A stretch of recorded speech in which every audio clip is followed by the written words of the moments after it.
When our first son, Kevin, was born, the first thing Kevin, my husband, did was cry. He just broke down in tears, I think, at the grace and goodness of the gift that we had just received in our son. I will say the day Kevin was born was the day I realized why I existed.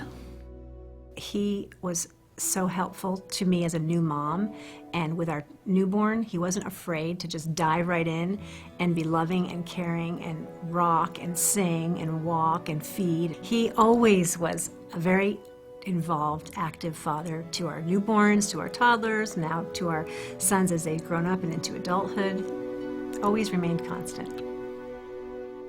I think if I had to describe my dad, I think he's, one of the most gracious people that I know. He's one of the most caring, one of the most loving. He really knows how to mentor and speak in a way that allows you to receive what he's saying and then really utilize it to the best of your ability. My dad's a very compassionate man, very giving, very generous, and has always had a heart to serve other people. That's really spoken to all of us as his sons. He's always been the kind of dad that will be your best friend when you want him to be, and can be a father when you want him to be, can be a manager when you want him to be. I mean, he knows how to separate but all three. I think now as an adult, he's become one of my best friends.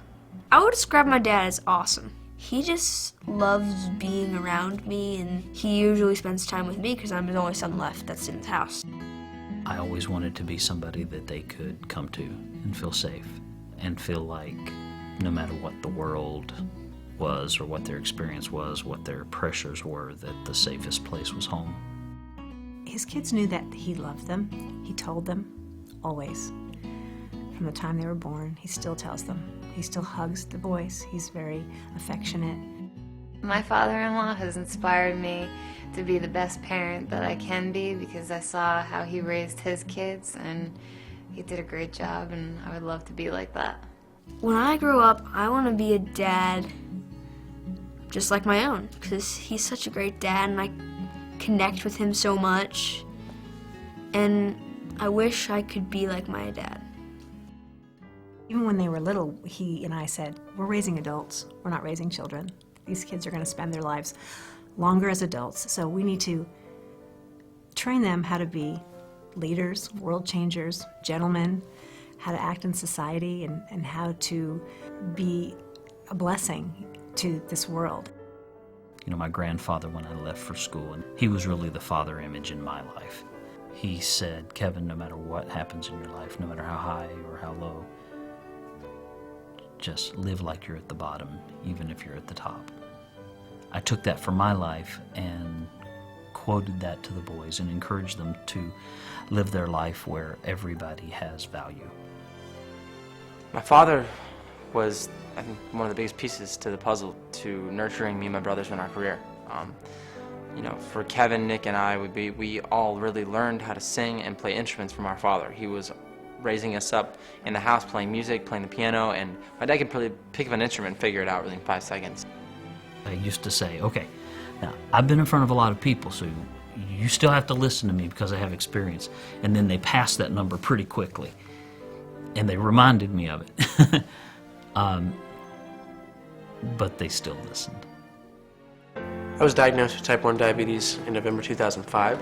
It was a shock to me. I'd had perfect medical history up until that point, and was really shaken by finding that out and having to deal with that. But luckily I had the support of my family and my friends to help me get through it and have peace in my spirit about it all.